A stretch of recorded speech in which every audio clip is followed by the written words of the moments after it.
Welcome to Pandora's Awareness Podcast, a place where we collect stories and circulate life-changing wisdom. I am your host, Asher, and our guest today is Kay and Jennifer. And you're here because we get to talk about fear. So if you join us today, the conversation is all about fear today. And I'm gonna see how afraid these ladies are. So we have Kay and Jennifer. And Kay, if you don't mind telling us where you're hailing from, what you specialize in, or you adding value to the world, and who you've been a hero to. Yeah, I am currently living in Montana, but obviously I work online and remotely with people from all over.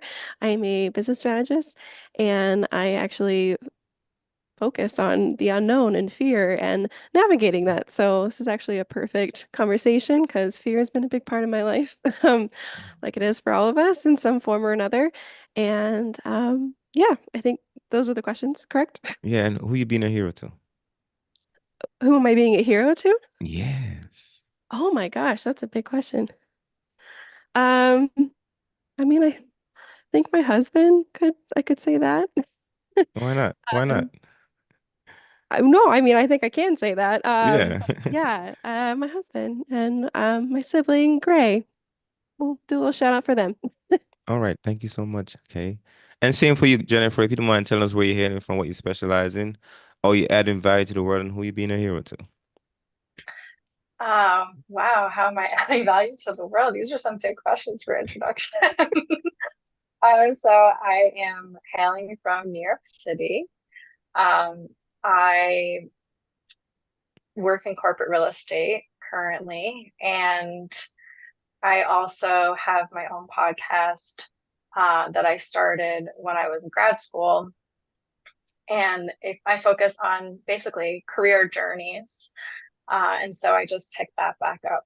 Hmm. It's called the Career Miss Podcast. And who am I a hero to? I'd say my parents.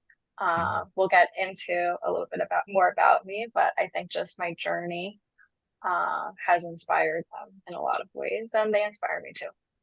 Hmm. Heroes to your parents. I'm curious why your parents come to mind with that question instantly. Because I, I went through a health situation when I was younger. I'm a cancer survivor, and I think just going through that process and them seeing me get better and then how far I've come since then. Um, I think and just all that I've accomplished, that I'm a hero to them. Hmm. Hmm. Okay. How you doing over there, lady? Good. I'm great.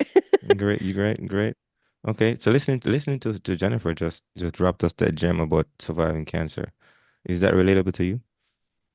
It's not to me, but obviously like that's a huge thing and a big part of obviously who you are in some way.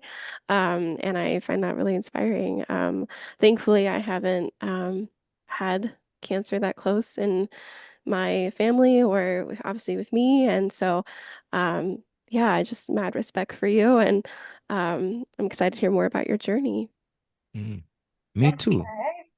I know. So because so I think the thing is pointing at you, Jennifer. We're gonna start with you then, because I think both Kay Yeah. and I are looking at you now. So tell us about the fear around that journey that you had that you want to share with us. Like, what has that fear taught you about you?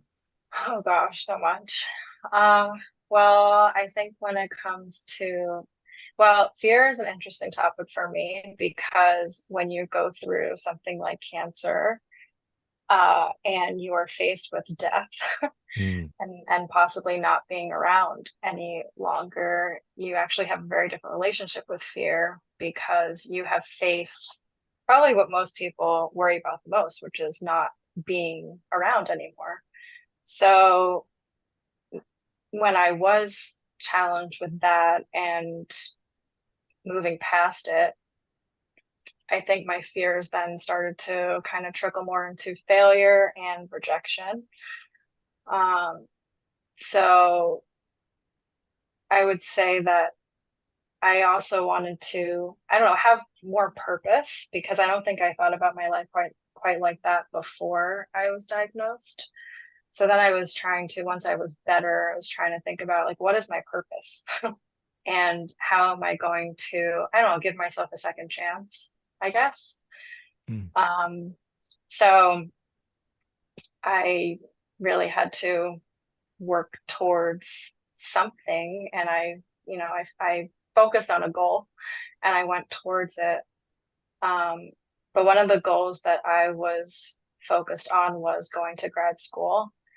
And the first time that I applied to go to grad school, I didn't get in. And I just remember feeling that rejection and that failure and feeling like, I don't know, it kind of broke my heart at the time because it was something that I wanted so badly. And I also had my heart set on it. But then in retrospect, I realized that I wasn't ready. And I know I'm a strong believer that everything happens for a reason. So I went back to really pushing myself and working towards that application to make sure that if I were to apply again, that I would be more ready. And I did apply again, but I was really second guessing myself and trying to convince myself not to do it. But something told me to keep going. And I'm happy that I did because I did get in and I graduated in May. But just like going through that process, it was really terrifying. And the rejection part, I think, is also hard because once you've been rejected, then you have that fear of being rejected again and what that feels like. Mm. This is powerful, by the way. I'm tell you what shows it for me and just listen to you talk. And you're saying that the college rejection, but then the cancer scare feels like a life rejection. So I'm wondering, did you ever have you ever like have your heart set on life, like wanting life the way you wanted a degree? Yes. And I feel like I'm someone who, when I make a decision, I Mhm. rarely change my mind. So if I've made the decision, that means that I'm going 100% towards it. Now I've thought about what I want for myself, and maybe it's different than, I don't know, what traditionally like society says for a woman at my age. But I just always wanted to do something that felt right to me, and I also felt like we only have one life to live. Mhm. So I think ever since I went through that health situation, that's kind of how I've lived my life. Mhm. What are you thinking over there, Kay? I'm just like taking it all in. I'm like, yeah, it's just I can relate to the feelings of rejection and failure, and I think all of us can on some level. But yeah, your story is just incredible to like hear you speak about it and like how you've come out of it, and obviously who you are today, and like getting to see a glimpse of that is just really cool. Mm. And we want to get to know you too, Kay. Yes, we want to get to know you too, Kay. Yeah, we want to get to know you too, Kay. So what is your relationship with fear, Kay? Fear has been probably like my closest companion in life, unfortunately, but also like it's been my biggest teacher. I grew up a very anxious kid. I think anxiety is the number one way it's like been a part of my life. My home growing up was very unpredictable. I didn't have like the worst parents in the world, but it just was very unpredictable, and I couldn't. I always was trying to get ahead of the game, so to speak. So all the strategic planning and all that has come through. Like that's how it's come through today. But my fear is just always when it was obviously like worse, it always kept me really small. And I had like big fears of being seen or heard or making a mistake. Mm. And uh, it took a really long time for me to actually be comfortable with being seen in a way. And even when I thought I was okay with being seen, it keeps leveling up. So I feel like the size of fear is always there, but it just changes. Fear is always there, but the size is changing. And I feel like it comes up in different layers, and it's a relationship. It's a journey. It's not a destination for me. I don't think it is for most people. I think fear doesn't fully ever go away. So the biggest thing I've learned, especially in the last year, that like fear. and what I feel around those things that are causing the fear are really the way through. And I've really been so focused on for a long time, figuring out how to hold discomfort. A lot of times, and before I started like my personal development journey, healing journey, it was a lot about repressing and trying to avoid the fear more than anything or the things that caused it. And then realizing that, oh, that's actually the only way to get through it is through. And so yeah, now I really work on nervous system regulation with that because I think fear lives in our bodies and it's normally like a younger version of ourselves or a past like rejection, like you're saying, Jen, that comes back around. You're like, oh, what if this is the same again?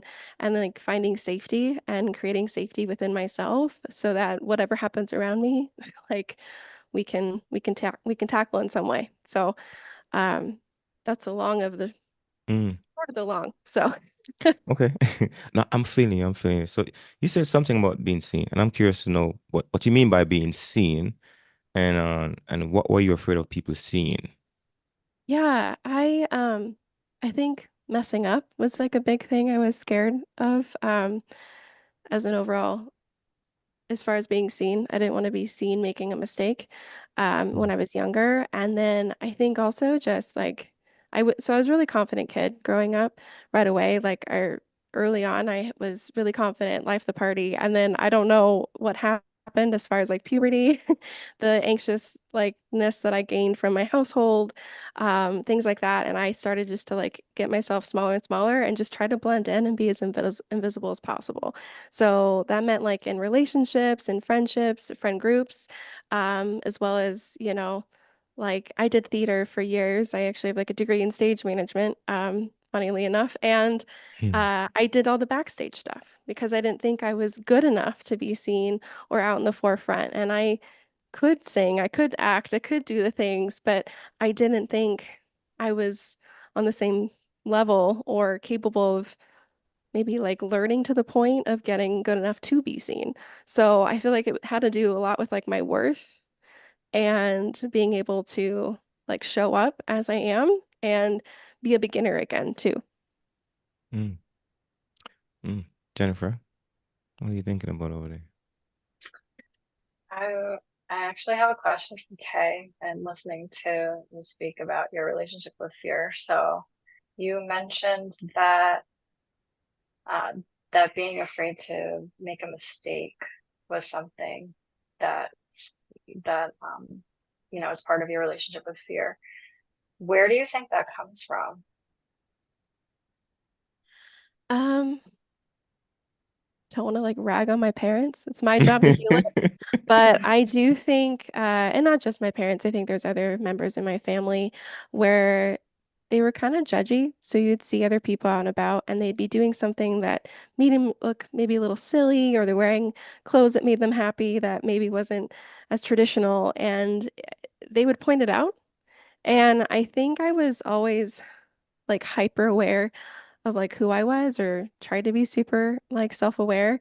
And I was always scared of being caught the full kind of thing of like, hair being out of place or um, you know, wearing your shirt inside out accidentally or, like silly things like that. But then also like bigger things where there's more of an ability, like it started with the little stuff, but then obviously like bigger things were even more scary because people were going to have their own opinions and judgments and thoughts. And so I think when it came to um, dealing with that, I kind of like snowballed and just got harder and harder to do certain things. And I think also to be like perfect, I'm like a firstborn daughter. So there was kind of this Yeah, like, I you am want the to do same, everything. so I know what you mean there. Yeah. Yeah, so the perfectionism that comes with that. And so it's like you're always trying to be ahead and, the best at something or as good as you can be in something. And I feel like a lot of us got praised for being good at things. And so it was like if you were bad, it didn't get recognized or it got like, you not in trouble, but like it got a negative feedback that wasn't actually constructive. So I think it all just it's a perfect storm. Mm. I'm curious because I would like to know if you can think of a fear that you used to have that you no longer have that you feel like you would never be afraid of that thing anymore? Never be Can afraid. Yeah, of that thing or whatever it is that you used to feel like I would never be afraid of this thing anymore. I would always tell myself to face it. What is that thing for you? I mean, on I think it's easier for me to think about what I would have never done in the past that I'm doing now Okay. rather than what I would never be scared of again, just because that feels like an ultimatum. And I'm like, who knows? I might be scared. See, the anxiety's coming through. I might get scared again. I don't want to lie to Mm-hmm. you. I think what I would have never done before is like podcasts, like or doing this, like talking to strangers on the internet and being like, I'm an open book, but this is different, And I think me even 3, 4 years ago would have never done this or thought that I would be talking to these people on the internet Mm-hmm. and talking about a little bit of my story and hearing, other people's stories as well, in especially a live setting. It's a little daunting. Um, so I think there's things like that. I think um would never be afraid of again. Yeah, I think I'm still working through it, but I think I'm just doing things all the time that I would just wouldn't have done. And I keep pushing in that direction. Well, let me ask you this other funny question. Do you picture yourself never speaking again? No. Okay. No, I don't picture that. No, I just did a couple workshops this last week, and that was like a big, big win Oh, for me too. yeah. And was on a stage, and it's like a full circle moment for me being in a theater and speaking on a stage to an audience. And I was like, oh, here I am, center Mm, stage. Here we go, not backstage. So it was really cool. mm. What about you, Jennifer, what is your biggest fear? Well, I can definitely relate to the public speaking thing. I used to have a fear of that. But something that I have been pushing myself to do more than, oh gosh, like growing up, I would never consider doing this, but it's just like thrill seeking activity. So, like, I jumped out of a plane a couple years ago, Mhm. and when I was in Hawaii, we were swimming with sharks outside of a cage, so stuff like that. And oh, for my last birthday, I went on this really scary roller coaster. Also, something I would never do in a million years.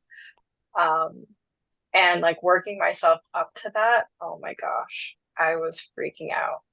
Like Mm, telling myself, convincing myself, turn around. Um, but then when I got up to the point right before I was about to do it, it's like all these other people have done it and they're fine. So, like, what are you so afraid of? that's good What rationale. about this thing? Yeah, like what about this thing is making you feel so afraid? Um, and especially with the roller coaster, there were like young children on the roller coaster. I'm like, if they can get on it, then I can certainly do it. Wait a minute. I But think you're more scared than I'm picturing you being scared right now. Mm, but I haven't worked myself up to keeping my eyes open the whole time. So that I'll admit to. mm.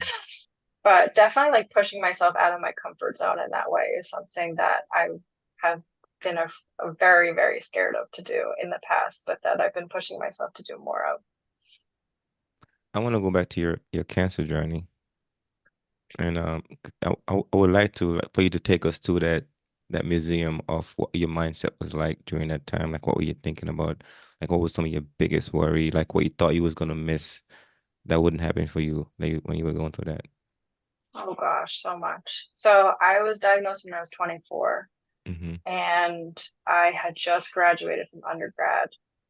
So, when you graduate from undergrad, it's like the world is so big and you're getting ready to embark on your career. And so I just had my eyes on that. Like, what was my career going to look like? What kind of life was I going to build for myself? And then I was faced with that. And it's like everything stops. It's almost like every single thought that you have, you can't think about anything anything else anymore because you just need to focus on getting healthy and whatever the guidance is from the doctors. So that had to be my focus at that time. But with that, it was almost like my life was on pause because I had all these big dreams. And really, if I think back to it, it was a good 5 years of being in and out of the hospital. So that's a large chunk of your life. And so I had breast cancer, and before you go through something like that, you're talking about, am I going to freeze my eggs? There's other considerations that you have, because you don't know what treatment you're going to need later on and how that can affect your body. And, will I be able to have healthy children if that's something that I want to do? So being 24 and being faced with very adult questions and adult like decisions was very difficult. And then, people around you start to change, not because they want to, but because it's difficult to see someone that you love go through something like that and not really knowing how to be there for them. So, So I felt like at that time, my circle was getting smaller and smaller and smaller. And the people that were there with me then and are still with me now, those are people that I hold very near and dear to my heart because I know it was hard to see me go through something like that. But yeah, I think my whole world really changed. And I had to think about things that I probably a 24-year-old would not really be thinking about. So that I think made me have to kind of grow up a lot quicker than I really was thinking I would need to. And well, thank you for sharing that. So what is that new purpose that was born from that experience for you?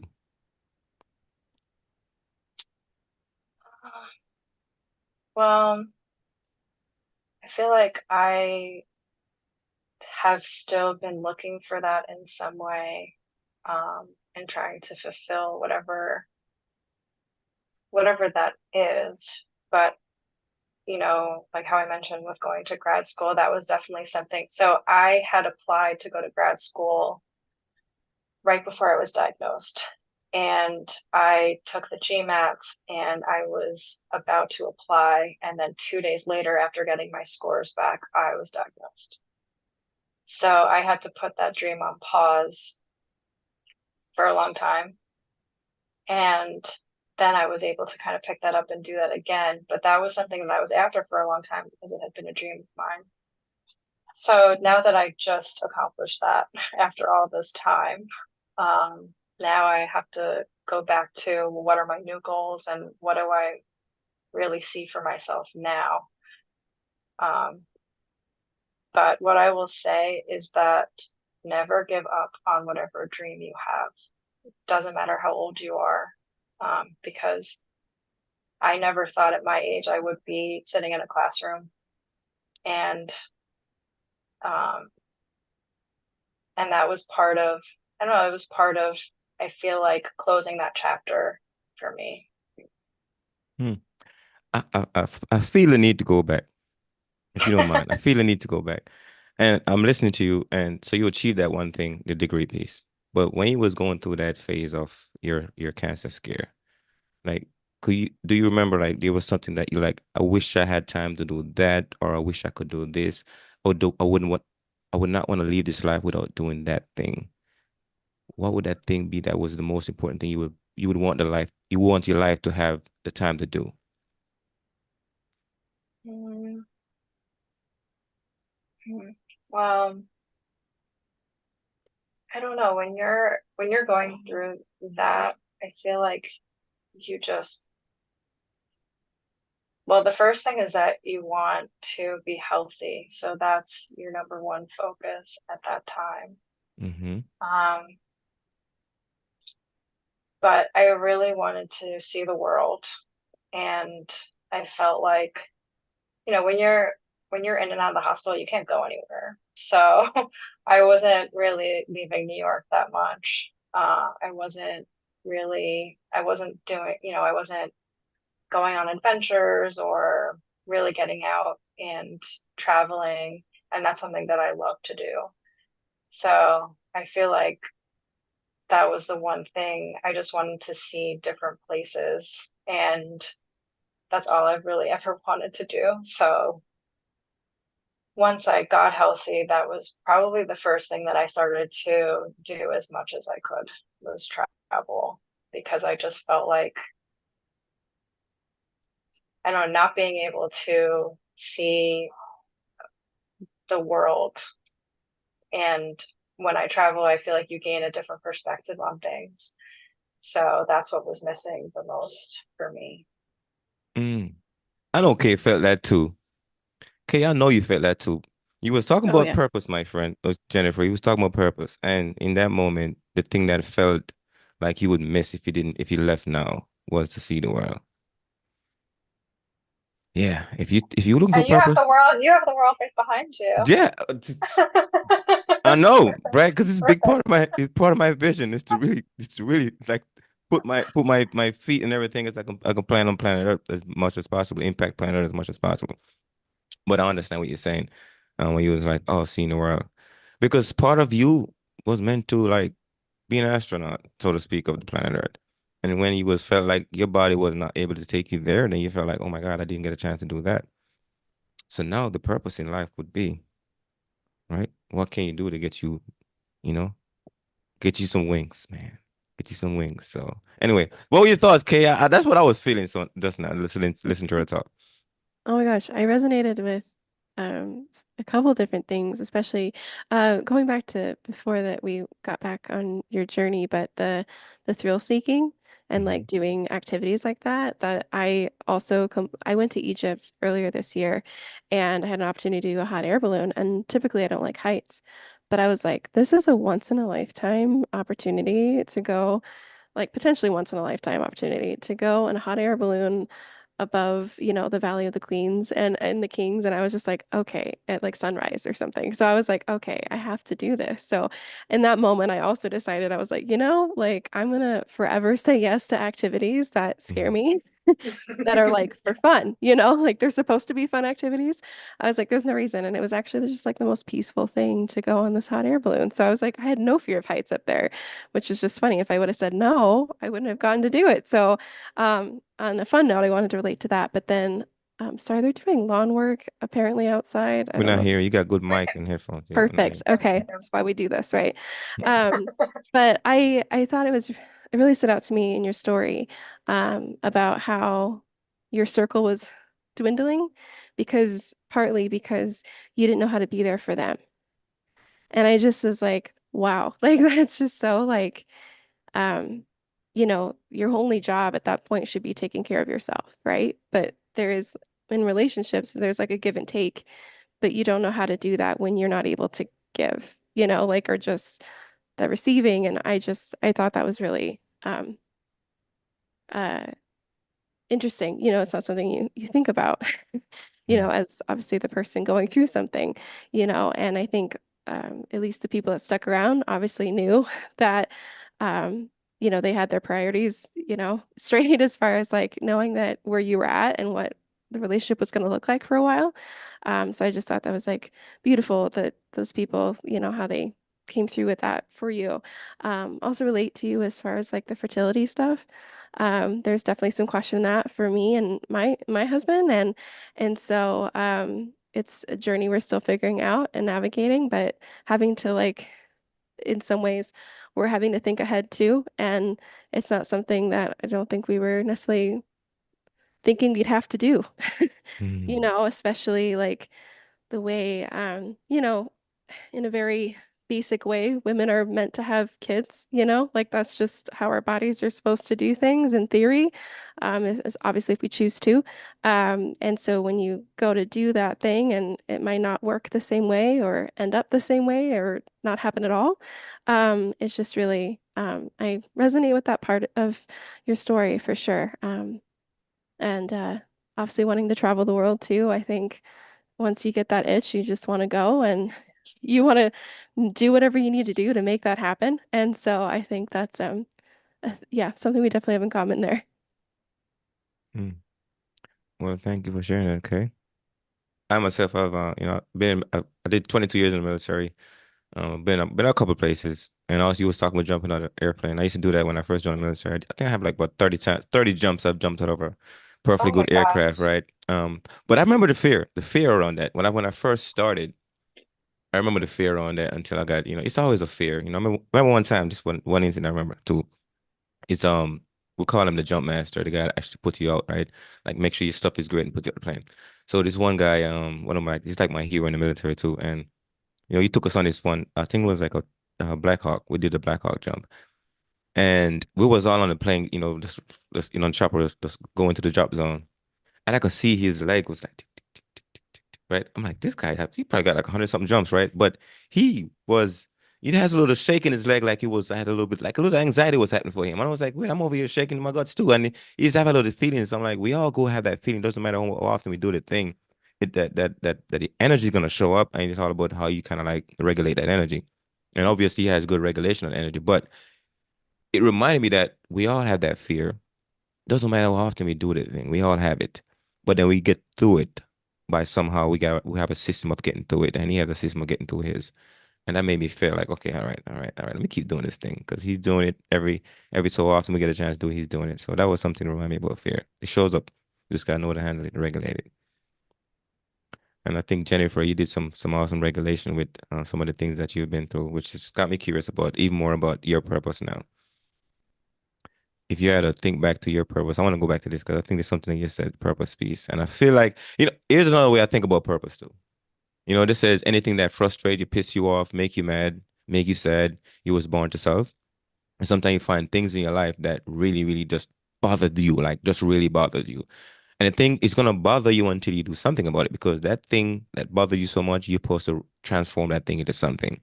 And oftentimes we don't recognize that the purpose is always following us around like a tail. Like no matter how far we run, how fast we go, no matter how much shower we take, we're gonna still smell like it. You're gonna still chase it around, right? So you can never really escape it because it's gonna be with you no matter what. And oftentimes we don't recognize that it's not a purpose is not something we look for. It's something that follows us around because it bothers us or it did something to us that really like, hey, I'm not knock. I'm trying to let you know that I'm here, right? Hey, we're supposed to do something together. And I might have to do something that's not so good to you to remind you that I'm here to be with you, right? Supposed to do something together. So sometimes you gotta think about your purpose that way. So Jennifer, you gotta go back into your life right now. Just look at the journey you've been on, like a museum tour you're gonna take us on. Like, what would that be that one place in your museum you wanted to show people? Like, this is the thing I'm most proud of, or this thing that taught me the most about myself. And I think from the one I want to make people aware of this thing. What would that be? Mm,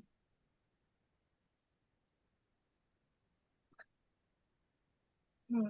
What have I learned the most about myself from? Mm,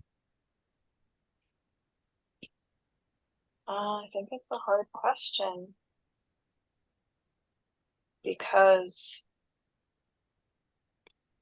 I don't know. I almost feel like I put my life into buckets in a way where it's like during this period of time, this was happening. Then during mm, this period of time, this was happening. And I don't know if it's because I compartmentalize and it's been a way for me to heal in a way.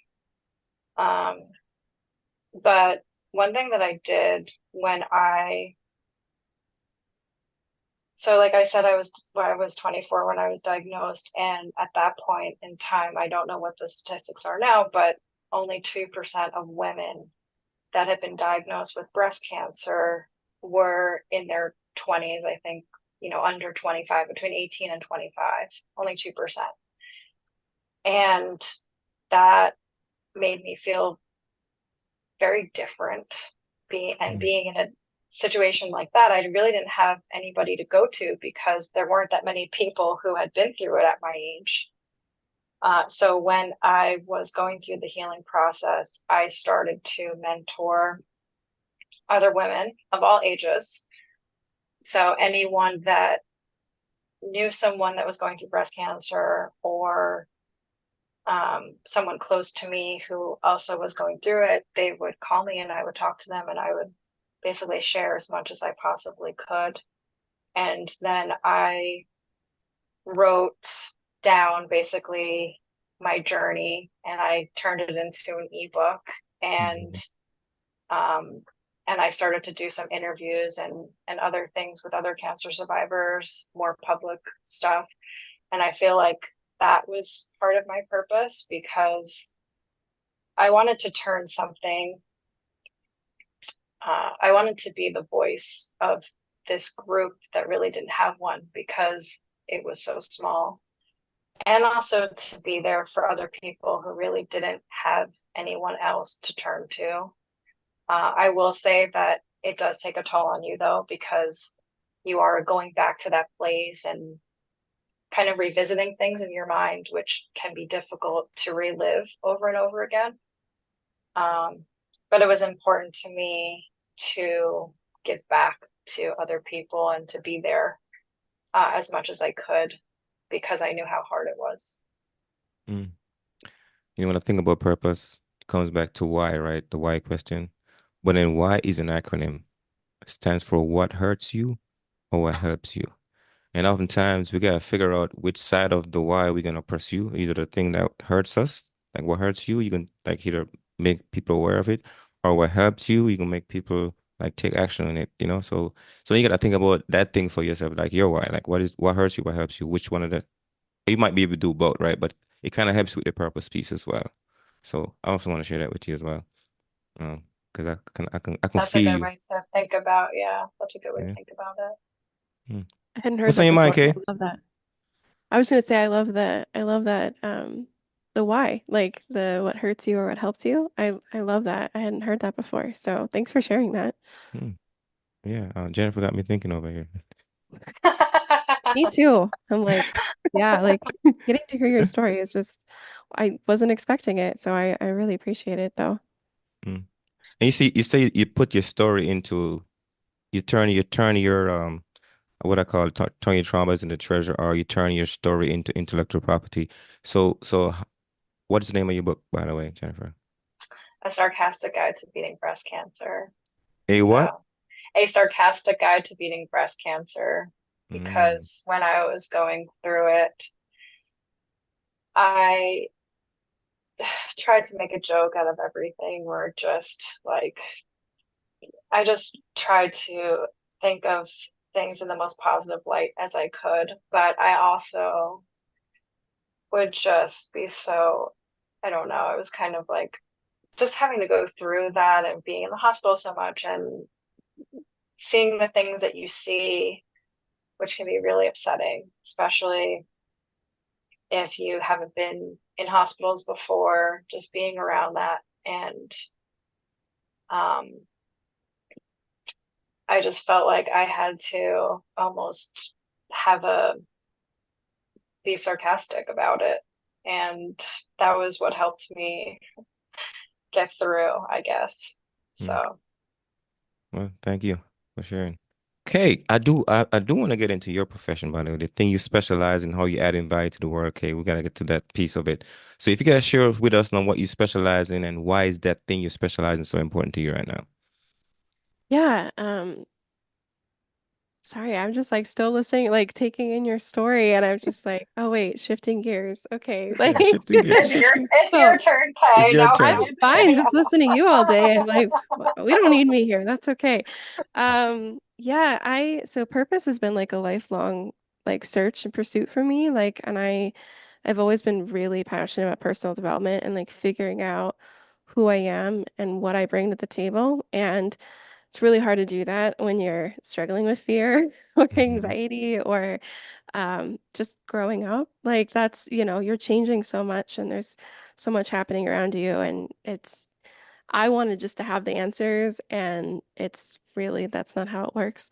Um, unfortunately. But I, for me, my purpose, like definition of purpose really clicked in and like changed this year for me, Mm-hmm. actually. And I used to think purpose was more of like a role or like a skill set or um, to help other people. Like, of course, that's like part of it, but I thought I was going to do it in a very specific way. And I was always like trying all these different things and experimenting to figure out, like, okay, what's my thing? Like, who am I? What am I good at? Or what could I become really good at? What are my natural gifts and abilities? And then this year, like, all of that kind of got like chucked out the window. And I realized, it's hard to explain without going into like my whole life story, but it was like I saw all the pieces like finally click in and like Mm-hmm. how pivotal moments and things about me that I didn't have anything to do with really, but just who I naturally am and things that occurred around me, how they all like strung together and then just kind of like clicked in. And I was like, oh, Mm. okay. And it was like the coolest thing. But for me, like, so it shifted into like my purpose being not about me at all. And I thought it It was never is. It never is. Ah. right, but I thought it was like, I'm going to do this thing to help others, like whatever that is. And it, then I realized it had nothing to do with me. And it's not a goal, right? Like it's not a set thing of, I want to be the best blank. Like that's a goal within a purpose, in my mind. But the purpose is a contribution, a general thing you're trying to help heal or fix or guide or however you're helping those people. It's a bigger thing, that you're not actually, it's a journey, not a destination. And so once that clicked in for me, I was like, oh, okay, this makes sense. And so my purpose that I've come to at this point that might evolve and change, is just helping heal entrepreneurship and what it means to be an entrepreneur. And the how I'm doing that is going to evolve and change as I do. And my goals within that will also change and grow. But in a general sense, I just want entrepreneurship to be easier for people if that's what they want to do. And I want people to do it in a more healthy and ethical and conscious way. Not just for the environment, but just how we even interact with people and relationships and authenticity and doing it away from that's like regulated, and hurt people, Mhm. right?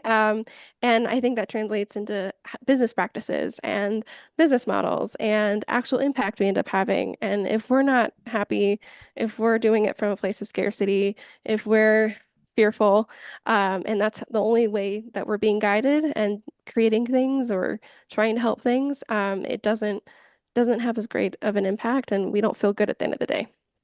Mm. So, in a nutshell, that's kind of the direction I'm going. So, Okay. I think I'm gonna picture both you guys, and this is what's showing up for me when I'm listening to both of you. And I was thinking about purpose because I seen like a big part of this conversation around the purpose piece. And for me, purpose mean like how useful are you? mm, Because if we're not useful, then we're not contributing, right? So when you think about like if somebody that come to you right now for answers, whatever, how useful will you be that to that person, and what will we be useful doing for that person?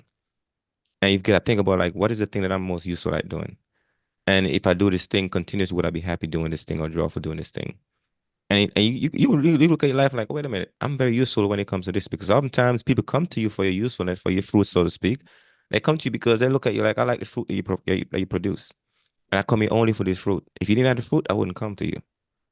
So if mm, you know that, you're like, these people always come to me for this thing, then that's how useful you are to them. That's purpose right there. Being useful to right. them doing that thing. So if you can recognize that, like if somebody call you right now, Jennifer, say, hey, Jennifer, I want to come see, like I'm listening to this podcast right now, Jennifer, and you sound like my hero. Like, what would that useful thing that you could do for them that they can come to you for answers for? I think that's why I started to do my podcast because I was interviewing people about their professional journeys, just people in my circle, people who had very different career paths than going to school for something specific and then kind of staying in that field for your career. I started interviewing people that maybe switched industries a few times or had some hurdle before they were able to get to where they currently are. And now I talk about topics that I don't know, it just gets you thinking, like how you're talking to us about purpose. Mm-hmm. It just kind of gets you thinking about different questions that you might not necessarily have thought about when you're thinking about your career or whatever path you're taking at that time.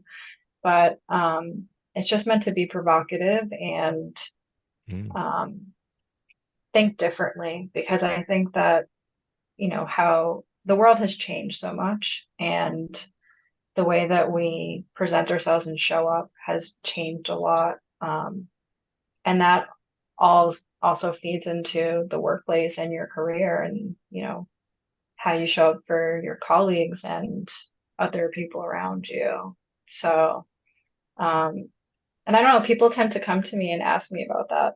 Maybe because I've had a unique path myself. Mm-hmm. So that's what I'm putting my energy into right now outside of my day job. Okay. So I don't know why this question pops in my head, but if you was an apple, what color would you be? An apple, you said? Mm-hmm. Black.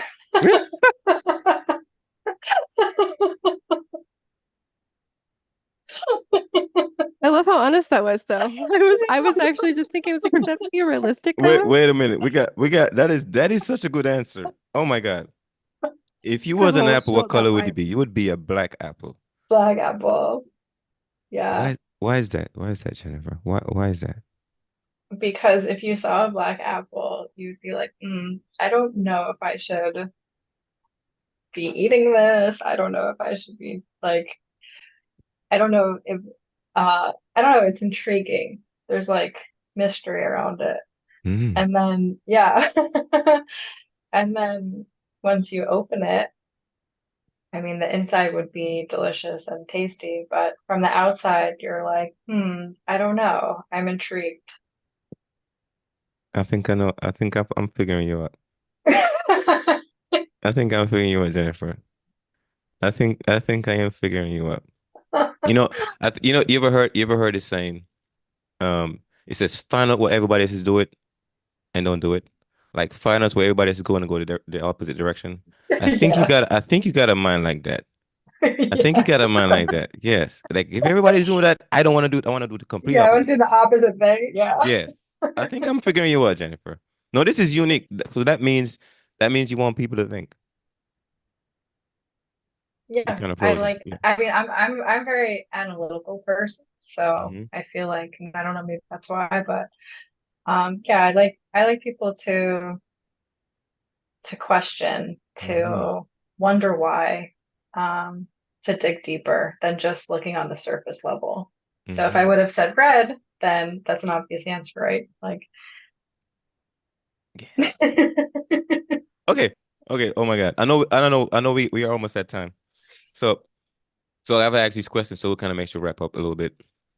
And if somebody heard you right now, Jennifer, and like Jennifer, I don't know, there's something about you, my friend, and I just want to figure out what more about you. I would like to connect with you and chat with you. How can I reach and connect with you? How can I do that? oh, well, you can definitely find me on social media and LinkedIn for sure. Uh, and my website, careermyths.com. Definitely check that out. Say You it can again. reach me there. Careermyths.com. Career Myths. myth, like a myth. Myth, yes. Oh, okay, interesting. All right, like all the right. We black got you. apple. It's Career myth. interesting. Exactly. It's intriguing. Oh It yeah, makes I you want am. to come on in. I'm fascinated right now. Okay, okay. Same question for you, okay? If somebody hearing and say, definitely, okay, you are my hero, and we gotta talk. How can I reach you? I think socials is probably the easiest way because all the links are in the bio and everything. My handle is consulting Kay Cons for my name. So Consulting K. Easy, very easy. yeah, I'm like, that's the easiest way to Yeah, just yeah. find what you need Consulting. and go from there. Well, you did mention that you want to make everything easy for people and entrepreneurs, stuff, whatever. So I think you will simplify. It sounds like, and it's great to be a simplifier. If you that's what you are, that's awesome. Yeah. Yeah, Mm. definitely. Okay, so starting with you, Kay, we gotta wrap up. If you gotta like really give us, like your biggest takeaway or giveaway from this conversation that's happened today, what would that be? Oh, um, I think my biggest takeaway was just I feel like validation in a lot of Mm, ways that, you know, what I'm working towards, how I'm working towards it, how I feel about fear, and also like how I feel like I'm living life as with your story, Jennifer, like it's validating that like, yeah, I'm gonna keep doing the thing and I'm gonna keep going. And, not that I had doubts, but hearing mhm, someone's story when they're having, in your life, near death experience, near life experience, I don't anyway, near death experience, mhm, it is, it is just a reminder to keep going and focus on the things and put energy into the things that matter. And I don't want fear to be the thing that's guiding me ever again, and life is precious. So I just don't let fear hold you back and, keep going for the things that, bring you joy and your purpose. And yeah, I think that wraps it up for me a little bit. yeah. And I'm gonna throw a question because it popped in my head just now. I'm gonna have to ask you. Whatever pops in my head, that's what I ask, right? So Okay. you said when you said fear, so would you want fear to be in front of you, behind you, or next to you? Where would fear be for you? I think behind me, but definitely in the car. Like it's That's it. around, Backseat. Yeah, backseat, but not a backseat driver. Like that's not happening. Um, I think it can sit directly behind me, but it's out of sight. Okay, I know it's there, but it's out of sight. So got you, behind me. Yeah. got you. All right, Jennifer, what is your biggest takeaway I give away from this conversation? I think, well, when Kay was talking about how she started to feel the pieces coming into place, like what that felt like, and how that basically told her what direction to go into and that it was the right one. Um, I think that's a big takeaway, like listening to yourself, and when you feel that moment, go for it. Mm, Um, and then also, obviously, purpose has been a big part of this conversation. So I'm definitely going to think more about that because now you have me really questioning what that is. But I like what you said about why, and and also um, how your purpose is, healing or hurting or helping, like how that how you should think about what that is and how you could answer that question. mm, Like if somebody came to you, how are you answering that question? Um, and I think that that will help guide me when I think about this a little bit more. But definitely a big takeaway. mm. I'm gonna share something that I'm working on because I think it might be relevant to this conversation. So my one of my big projects I'm working on, it was gonna be a lot of projects I work on in the future. So I work with like immigrants and veterans, entrepreneurs, kind of like really frame their story, tell their story. And because once I retired from the military, one of the big questions that I was working on alongside with was like, how do I get here? Because I didn't feel like I didn't know what here was. Because I left one profession and then I had to start over, and then the question like, how do I get here? And it felt like my life was kind of random in different places. But then I sat down and I wrote it out. And I wrote it out and figured out, I started mapping it out, start connecting the dots. And I saw, see, like there was a system, like there was some underlying rules and principles and values and mindset and so forth that was governing my life, right? That I really wasn't paying attention to. But then when I worked the story out, which I'm doing with a lot of people now, I kept to write the story out. And the great thing about the age we're in with like artificial intelligence is that just imagine, Jennifer, if you can take your entire life right now and you can put it in words, right? And you can put that into a system that can analyze that entire life story because it's in words now, like numbers, right? It's in words. And then the system will be able to tell you what some of those underlying principles, rules, values, mindset, right? That's been governing your life and the opposing mindset to those two as well. I don't know what just Yeah, happened. I can hear. You can I hear can that? hear you. Yeah, I can hear you. Yeah. We can hear you. Oh, now I can't. Oh, Oh, no. did we lose him? We're gonna have to Sounds end the show right here. So Oh, there you there you are. go. Yeah. Okay. yeah, there's something playing my mind. I don't know where it's coming from. Hold on. So, Hold on. Hold on. Let me see. Maybe it's YouTube. Oh my God. Can you hear me now? Mhm.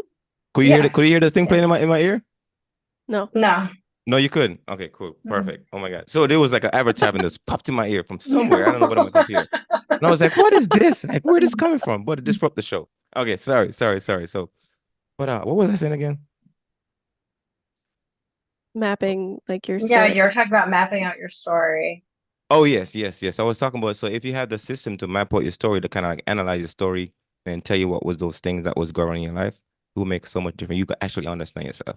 So that's the work I'm doing right now, and it's like really like mind blowing. I'm seeing the people like doing this stuff, and they're like, oh my God, I can see it because you can analyze your stuff, and it can tell you all that about yourself that you can actually couldn't tell before.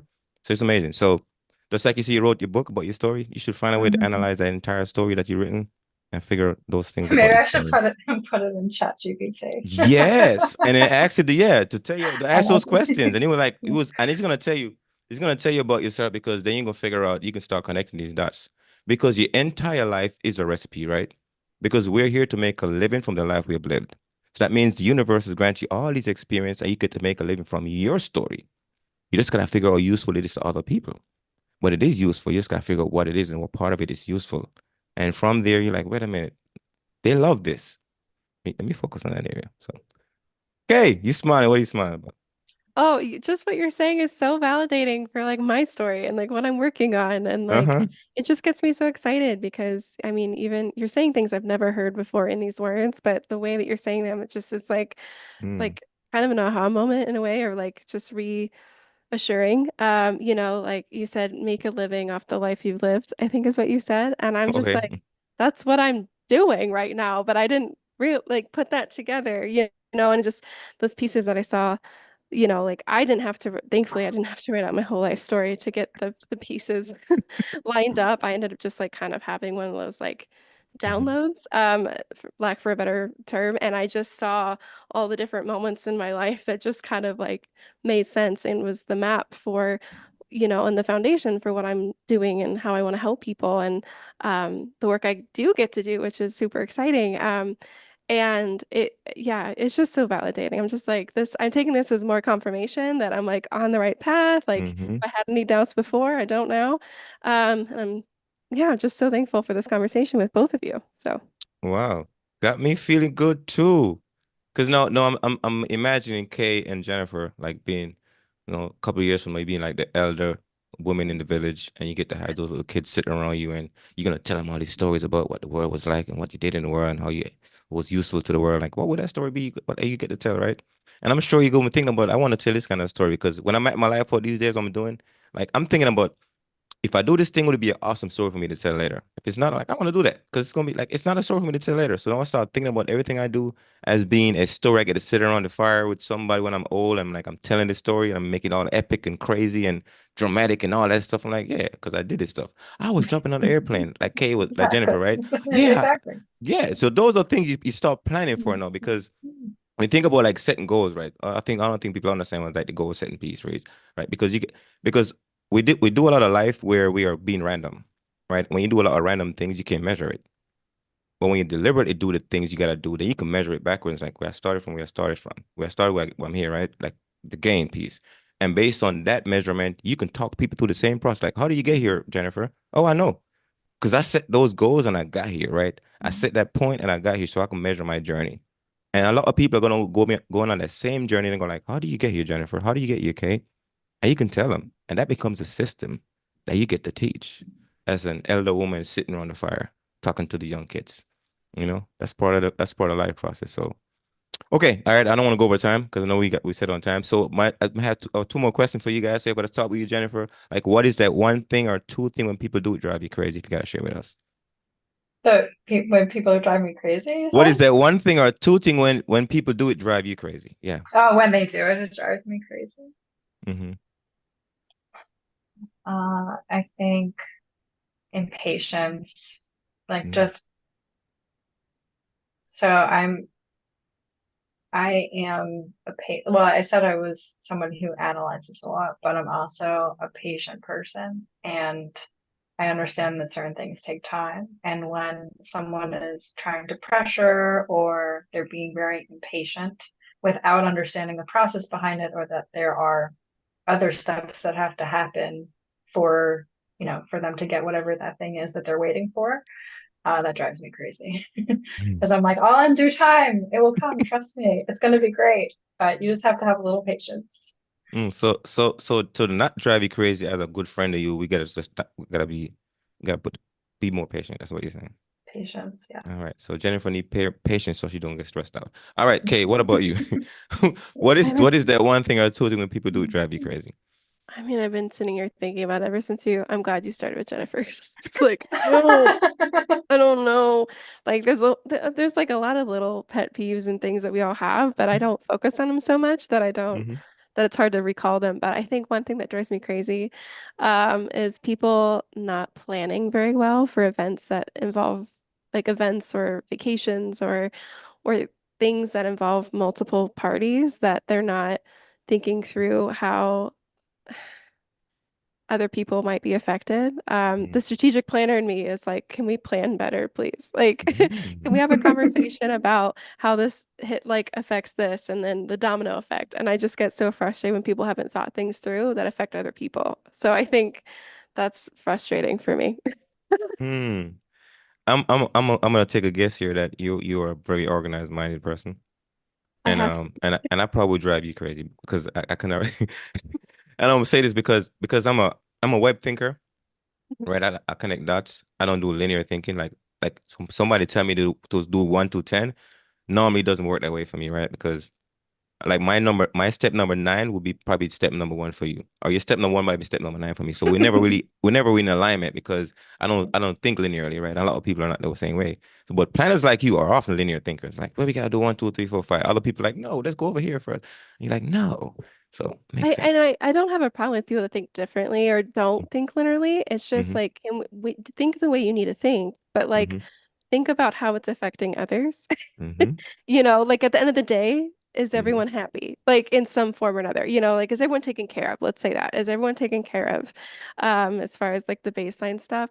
I have like ADHD and I'm like all over the place, but my brain does kind of work linearly as far as like Doctor Strange, for instance, where I can think of 20 different scenarios that could happen within an event and how it Mm-hmm. plays out. And not everyone can do that. And so that's where we get like vacations where people are not happy or things got missed or and that's like the frustration, I guess. But yeah, Mm-hmm. I thankfully I don't, you know, working with people that think differently doesn't affect me too much. It's just if it's like a big group of people, it's like, oh, we have to think about everyone here. And I will close with this. I would say, Kay, you are being useful because you help people organize things. And I say, Jennifer, you're being useful because you have a lot of patience that people don't normally have. So if somebody come to you because you're very patient with them. And I say, Kay, somebody come to you because they realize that you can help them strategically plan things out that they can't do. All right, my friends. This has been awesome, by the way. Yes, Yes. it has been awesome. Yes, Yeah. thank you Thank so you. Thank much. you both. Yeah. All right, folks, you tuned in to Pandora's Awareness Podcast, a place where we collect stories and circulate life-changing wisdom. And today you heard from Kay and Jennifer, and it's been a roller coaster ride this whole time. This has been a very, very rich conversation, very incredible stories. So appreciate you guys popping in here today with the generous use of your time, sharing your story with us, and around fear again. That's the theme of the day, fear.